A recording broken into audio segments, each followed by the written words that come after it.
यूनुस खान साहब ने हमें ज्वाइन किया। यूनुस भाई अस्सलाम वालेकुम and welcome to silly point. वालेकुम अस्सलाम।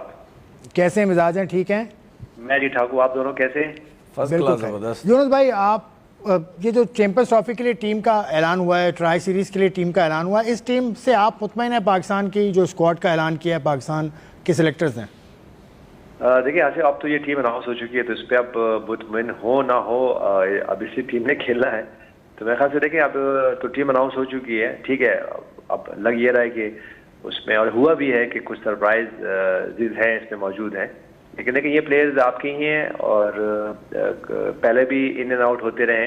अब हमने करना क्या है, सोल्यूशन क्या है, उस पर अगर हम बात करेंगे तो मेरे ख्याल से वो बेहतर रहेगा। क्योंकि अगर हम इसी तरह के बात करते रहेंगे प्लेयर कैसे आ गए और कैसे किसको खिलाना है किसको नहीं खिलाना, तो मेरे ख्याल से फिर वो मुश्किल हो जाएगी। और फिर रोज़ बरोज़ पास में भी ऐसा होता रहा कि हमने जब बहुत ज़्यादा पोस्टमार्टम किया तो प्लेयर भी अंडर प्रेशर रहे और परफॉर्मेंसेस भी नहीं हो रही, और फिर प्लेयर्स ने भी शिकायत की कि हमें सपोर्ट नहीं मिलता था। मेरे ख्याल एक तो सपोर्ट बहुत ज़रूरी है, और साथ में अब सोल्यूशन निकालना है कि किसको कहाँ खेलना है और किसको खेलना चाहिए और किस अंदाज की क्रिकेट खेलनी है, तो वो अब एसेंशियल है कि वो कैसे होना है। अच्छा यूनुस भाई, आप बतौर साबिक कप्तान, बतौर चैम्पियन जो T20 का वर्ल्ड कप जीता हुआ है, अभी आपके पास मौका है, 12 फरवरी तक आप चेंज कर सकते हैं। तो अगर आपसे पूछा जाए कि कुछ रद्दबदल अगर आपकी नज़र में हो तो वो क्या होगा?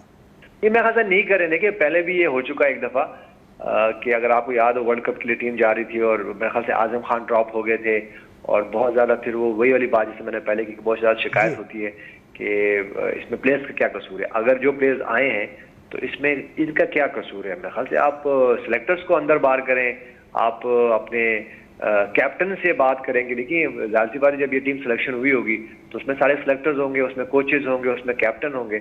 मेरे ख्याल से ये रीत को अब बदलना चाहिए कि इस वक्त हमें लग रहा है कि 2-3 प्लेयर्स आगे हैं और अब दोबारा चेंज करें, और हम अब यहाँ से प्रेशर, हम जैसे प्लेयर्स इकट्ठा होकर हम प्रेशर बनाते हैं, मीडिया प्रेशर बनाती है, और वो प्लेयर जो है वो ड्रॉप हो जाते हैं ऐसे मेगा इवेंट से। तो कभी दुनिया में कहीं होता है ऐसा नहीं है, ये सब कुछ हमारे पास ही होता है।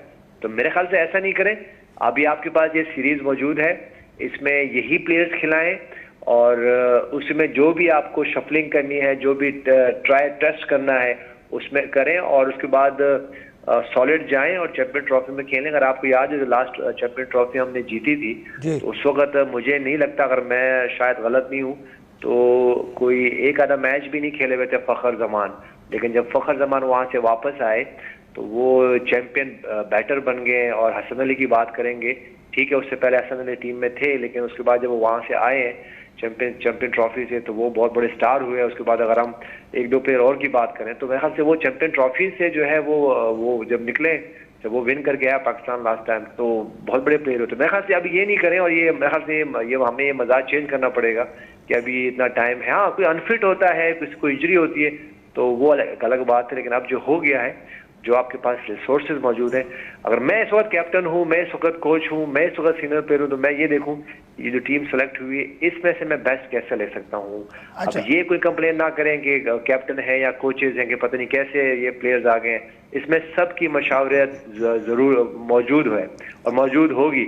ये कोई नहीं हो सकता कि हमारी मशावरत से नहीं हुआ या हम पे प्रेशर डाला, अगर किसी पे प्रेशर डाला तो वो छोड़ दिया, इस वक्त चला जाए भी छोड़ के। मेरे ख्याल से ये बहुत जरूरी है। अच्छा यूनुस भाई, आप अपने एक्सपीरियंस से ये तो बता सकते हैं ना कि एक ओपनर हमें लग रहा है कि कम है, तो ओपनिंग के लिए बाबर आजम का नाम लिया जा रहा है कि वो ओपन के लिए शायद मौजू होंगे। आपकी इस हवाले से राय क्या है? नहीं देखिए, अगर बाबर आजम, जाहिर सी बात है बाबर आजम को से बात हुई होगी कि वो ओपन करेंगे, तो इसीलिए वो वहाँ मौजूद है। इससे पहले हमने देखा कि सऊद शकील ने T20 में अपनी फ्रेंचाइज से ओपन किए। उसके बाद मैं अगर उस्मान खान की बात करूं तो वो अपनी, ठीक है दो कि वो T20 ही खेले, लेकिन मैं फिर आपसे कह रहा हूं कि यहाँ पे आपको ये जितने भी रिसोर्सेज हैं उसको यूज़ करना है। अगर हम खुशदिल शाह की बात करें तो खुशदिल शाह काफ़ी अरसे से टीम के साथ रहे हैं, और मैं कोविड में याद रखूँ तो 2-3 साल ये सब टीम के साथ थे। और उसके बाद फहीम अशरफ की बात करूं मैं तो वह हमें ये लग रहा है कि स्क्वाड में कहीं नहीं थे, काफ़ी अरसे से वो टीमों में नहीं थे, लेकिन वो यहाँ पे मौजूद हैं। तो मेरे ख्याल से देखिए इस वक्त जो मैंने पहले पॉइंट की, ये बहुत ज़रूरी है कि इस वक्त हमने इनको कैसे यूटिलाइज करना है। क्यों नहीं हम अक्सर बात करते रहते हैं, हमारे पास वो एक प्लेयर यहाँ मौजूद है जो हम कहते थे सरप्राइज पैकेज मौजूद है, वो यहाँ पे मौजूद है। तो मेरे ख्याल से मैं मोहम्मद हसनैन की बात कर रहा हूँ, वो एक वर्ल्ड कप में एक पूरे 1 साल 2 साल हम टीम के साथ कैरी करते रहे और हमने कहा ये आउट ऑफ द बॉक्स सोचेंगे। तो क्यों नहीं भाई, आउट ऑफ द बॉक्स आप सोच सकते हो, आपके बड़ी बहुत बच गए तो अपने लिए सोच दो, तो फिर ये ऑटोमेटिकली आपके लिए ये बेहतर होना शुरू हो जाएगा। अच्छा यूनुस भाई, मेरा सवाल ये है कि मैं तो इनक्लोजर जो लगाया गया है नेशनल स्टेडियम में आपके नाम का, वो तो सबसे पहले आपको बहुत बहुत मुबारक हो। और थैंक यू। हमने तो कितनी दफ़ा ऐसे देखा है, पता नहीं प्लेयर की क्रिकेट भी ख़त्म हो जाती है, उसका टाइम भी गुजर जाता है, उसका इनक्लोजर वगैरह लगता ही नहीं है। तो ये आपके होते हुए ये जो फीलिंग्स मुझे बताएं, वो आपकी फीलिंग कैसी है कि ये इनक्लोजर आपके नाम का? सबसे अच्छी बात है कि मैं हूँ दुनिया में, मेरा इंक्लूजर जो है वो बनने जा रहा है। नहीं, आपको अल्लाह लंबी जिंदगी दे सेहत के साथ। आमीन। हमने देखा है अक्सर कि हम जैसे मुल्कों में अक्सर ये होता है कि वो नहीं रहे और उनका इंक्लूजर या उनके जो है स्केचेस या उनके मुजस्मे आवेजा किए जाते हैं। तो ये तो एक अच्छी बात है। बहुत शुक्रिया पीसीबी का चेयरमैन साहब का, बहुत शुक्रिया कि उन्होंने इनकरेज किया। इनकरेजमेंट है होती है प्लेयर्स की कि जब इस तरह के आपके एक्ट होते हैं तो बहुत अच्छा लगता है कि आप, मैं ठीक है, मेरी पैदाइश कराची की नहीं है, सिंध की नहीं है, लेकिन मैंने क्रिकेट सारी कराची में खेली, सिंध में ही खेली। दो कि मैं केपीके से हूँ, मर्दान से हूँ, लेकिन मेरे लिए बड़ा ऑनर है कि कराची जैसे शहर में, जो कि पाकिस्तान का हब है, बड़े शहरों में से है, और कराची में हमने जो है सारी ज़िंदगी गुजार दी। तो बहुत अच्छा लग रहा है। बहुत शुक्रिया सबका, और जितने भी सपोर्ट किया, जितने भी जिन लोगों ने हमें सपोर्ट किया, और जो हमारे फैन एंड फॉलोअर्स हैं, उनका बहुत शुक्रिया। बहुत खुशी होती है जब इस तरह के एक्ट होते हैं और आपकी हयाती में एक्ट होते हैं, तो बहुत अच्छा लग रहा होता है। अच्छा यूनुस भाई, एक लास्ट सवाल, मेरा लास्ट सवाल ये है कि जिस तरह अभी आसिफ भाई ने ओपनर की आपसे बात की, तो मुझे ये यूनुस भाई बताएं कि हमारे पास सिर्फ एक जेन्युइन स्पिनर है अपनी कंडीशन में, वो है इब्रार। उसके बाद 2 पार्ट टाइमर हमारे पास, एक खुशदिल शाह और सलमान अली आगा। आप अपने एक्सपीरियंस से बताएं मुझे कि ये कैसे हम इस चीज़ को मैनेज करेंगे। अपनी कंडीशन में सिर्फ एक जेन्युइन स्पिनर के साथ जा रहे हैं और दूसरी टीमों के पास 3-3, 4-4 स्पिनर्स हैं। ये बिल्कुल ऐसा ही है। जैसे कि हम तो यहाँ बात कर रहे हैं, आपका एक क्वेश्चन था कि हमारे पास स्क्वाड में ओपनर नहीं है। एक फखर जमान है, उसके बाद हमारे पास कोई जो भी आएगा मेकशिफ्ट ओपनर आएंगे। तो बिल्कुल एग्जैक्टली यही है। अगर मैं इब्रार की बात करूं तो अच्छा, अगर इब्रार की बात करें तो 50 ओवर्स की क्रिकेट वो कितने खेले हुए? बिल्कुल। तो उनके भी बेल्ट पे इतनी 50 ओवर की क्रिकेट इंटरनेशनली नहीं है। T20 की अगर हम बात करें तो वो वहाँ पे मौजूद है बहुत ज़्यादा, और बाकी भी वो लीग्स वगैरह भी खेलते रहे। तो मेरे ख्याल से यहाँ पे अगर मैं बात करूँ तो ठीक है, सलमान अली आगा हैं और उसके बाद खुशदिल शाह है। खुशदिल शाह पे क्योंकि थोड़ा बहुत प्रेशर इसलिए भी रहेंगे, काफ़ी अर्से बाद वो टीम में आ रहे हैं, तो उनके लिए थोड़ा सा प्रॉब्लम ज़रूर होगा। लेकिन बात असल में कि देखें, इसके लिए अब ये जो रिसोर्सेज हैं आपके पास, तो अब इसमें कैप्टन का बहुत बड़ा रोल है। अब कैप्टन ने स्क्वाड चूज करना है और फिर उनको इसको लीड कैसे करना है और किस तरह उनको एक्टिव रहना है, क्योंकि जब आपके पास रेगुलर स्पिनर्स नहीं होंगे या रेगुलर ओपनर नहीं होंगे, ठीक है, मिडिल ऑर्डर बहुत अच्छी है आपकी। फास्ट बॉलिंग अगर मैं देव की बात करूं तो हारिस रऊफ को लेके, शहनशाह अफरीदी को लेके, नसीम शाह को लेके, मोहम्मद हसनैन को लेके, ये ऐसे 4 फास्ट बॉलर्स हैं। इवन फहीम अशरफ की अगर मैं बात करूं कि उन्होंने इन प्लेयर्स को, जैसे मैंने पहले भी कहा, कि इनको कैसे यूटिलाइज करें। और हमने देखे 2 वर्ल्ड कप जीते हुए हैं।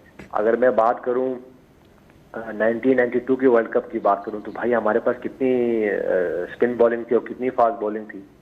उसके बाद अगर मैं 2009 की, जिसमें मैं खुद कैप्टन था, तो आप उस टीम को देख लें, हमारे पास कितने ओपनर्स थे वहां पे। और मैं शाहजेब को हम लेके गए हुए थे, तो उस वक्त भी तो वो तो बिल्कुल कुछ खेले ही नहीं थे। तो आपको मोहम्मद आमिर की बात करूं तो वो भी कुछ नहीं खेले हुए थे।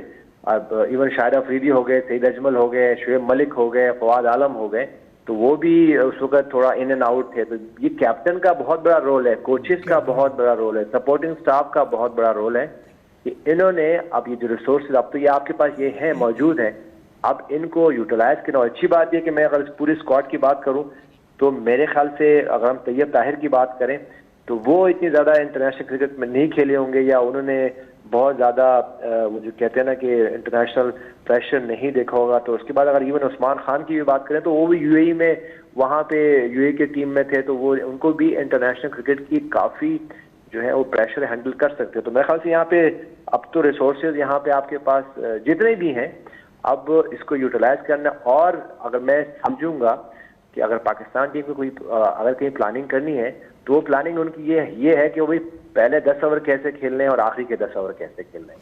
अच्छा, अगर आपके पहले 10 ओवर आप कहीं से अच्छे खेलते हो, और इवन जैसे हार्ड हिटिंग वाले जो लास्ट 10 ओवर्स हैं, उसमें आपके पास कोई इस तरह के आप उनको यूटिलाइज कर सकें इन प्लेयर्स को, तो मेरे ख्याल से इतना स्ट्रगल नहीं करेगी। यूनुस भाई, आखिरी सवाल है। यूनुस भाई, रिसोर्सेज की आपने बात की है, अगर रिसोर्सेज किसी टीम में कम हैं, जिस तरह आपने भी अपने टाइम पे बोला कि 2009 में मेरे पर रिसोर्सेज कम थे, या आपने 92 की बात की, तो अगर रिसोर्सेज कम है तो उस पे ज्यादा इख्तियार कप्तान को होना चाहिए टीम बनाने का, क्योंकि उसने खिलानी, उसको समझ है, या फिर कोचिंग स्टाफ के साथ मिल के फिर आप टीम बनाते हैं? देखें, हम हमेशा ये बात करते हैं तंजीर, और आप भी डोमेस्टिक भी बहुत खेले हैं, इंटरनेशनल क्रिकेट भी बहुत खेले हैं, और आपने लीग क्रिकेट भी इंग्लैंड में बहुत खेली। लेकिन ये जो हम बात करते हैं ना बाज़-ओ-क़ात, कि शायद कोचेस या कोच या कैप्टन बहुत पावरफुल है, या उसके बाद बहुत पावर है, तो भाई ये पावर जो होती है ना, ये आप दो तरीके से गेन करते हो। एक तरीका तो ये है कि देखें, आपका कोई बहुत बड़ा कैरियर हो, और आप जो है जैसे हमारे टाइम पे अगर हम बात करें, जब हमने क्रिकेट जब 2003 की बात आई, तो राशिद भाई आए, राशिद भाई के बाद वो राशिद भाई नहीं रहे और इंतमाम आ गए। तो इंतमाम क्योंकि वो 1992 से स्टार प्लेयर रहे थे, और उनको उस वक्त खेले हुए 11, 12, 13 साल हो चुके थे, तो इतने बड़े प्लेयर थे वो, इतना बड़ा कैरियर था उनका। तो वो जब कैप्टन बने तो वो जाहिर सी बात है कि उनके सामने चाहे यूनुस खान हो, मोहम्मद यूसुफ हो, शाहिद अफरीदी हो, अब्दुल रज़ाक हो, शुएब मलिक हो, उस वक्त हम सब उनके साथ थे। तो हमारी उनकी उम्रों में भी और उनकी प्लेयरिंग में भी बहुत फर्क पड़ता है। या तो इतना बड़ा कैरियर हो तो आप जो है ना वो आपके पास पावर रहती है, या फिर आप ऐसे प्लेयर हो। प्रैक्टिस कर रही है लाहौर में, कल उन्होंने प्रैक्टिस मैच खेला था, आज भी सिनेरियो बेस्ड मैच खेला, और बहुत सारी बातें आज नई हैं। एक तो प्रैक्टिस मैच तो चल रहा है, इसका तो मतलब है प्रैक्टिस करना। और लेकिन आकिब जावेद साहब ने कल बड़ी इंटरेस्टिंग बात कर दी। उन्होंने कहा कि जो पिच बनी है ना, ये देखकर पाकिस्तान के बैटर्स बड़े खुश हुए। अब जो पिच इनको मिल रही है ट्राई सीरीज में as compare to Australia, South Africa, तो पिच अच्छी होने का मतलब है बैटिंग फ्रेंडली पिचेस हैं, तो बल्लेबाज जरा सुकून। देखिए, मेरे हिसाब से वो खुश इस वजह से भी बहुत हुए होंगे कि अगर आकिब जावेद साहब के बस में होता तो वो यहाँ भी ओडीआई में भी अपनी मर्जी की पिचेस बनवा लेते, टर्निंग पिचेस बनवा लेते। तो शायद इस वजह से वो बहुत खुश थे कि यार चले, शुक्र है हमें यहाँ पे कम से कम आकिब जावेद साहब की कोई इनपुट इन पिचेस के लिए कुछ नहीं होगी, तो हमें थोड़ी सी बैटिंग पिचेस मिल जाएंगी।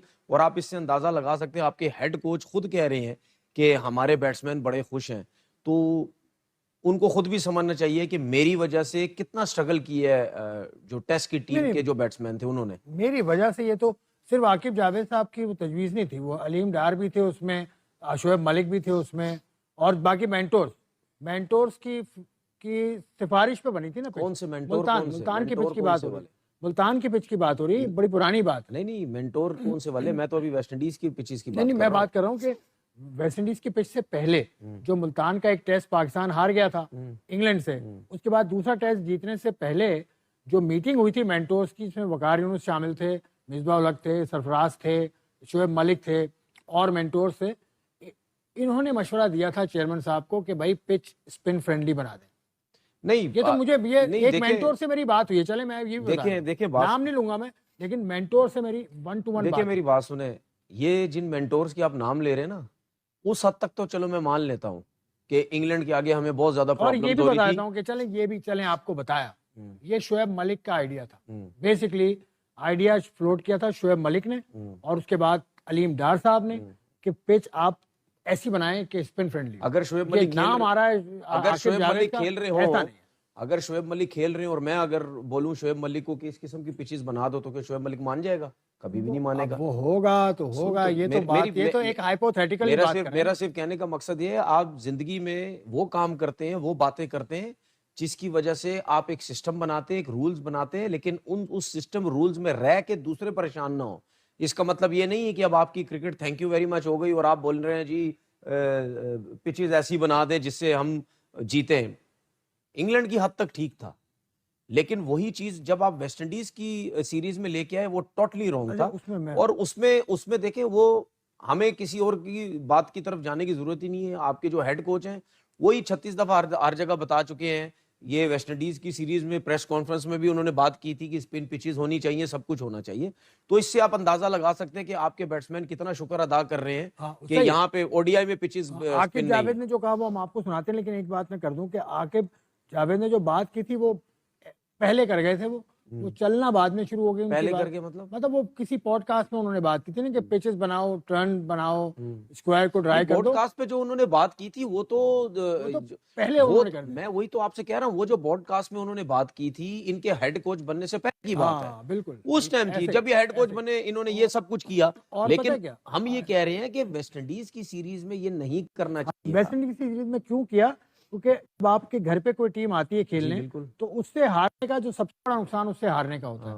यानी होम सीरीज अगर आप हारेंगे उसका सबसे बड़ा डेंट लगता है। मतलब आपको वर्ल्ड टेस्ट चैंपियनशिप के बात सुने, मतलब आपने बहुत ही कोई नई सी चीज बता दी है जो किसी को पता नहीं है। मुझे लगता है कि बहुत सारे लोगों को ये बात ठीक है ना, नहीं मुझे ऐसा लगता है बहुत सारे लोगों को बात जो पता आम आवाम है उसको ये बात शायद नहीं पता। देखिए बहुत सारे लोगों को पता है या नहीं है, लेकिन बात ये है कि ये फार्मूला आपका इंग्लैंड तक ठीक था, वेस्ट इंडीज तक आपका टोटली रॉन्ग था। और उसके बाद क्या हुआ, आपको नुकसान हुआ, आप दूसरा टेस्ट मैच हार गए। तो अभी भी आकिब जावेद साहब ये उनकी टीम नहीं सीखेगी तो फायदा कोई नहीं। आकिब जावेद साहब ने कल बात भी की है, आज ही बात की, लेकिन अभी हमारे पास अभी वो बात आई है तो अभी फौरन नहीं आपको सुना सकते।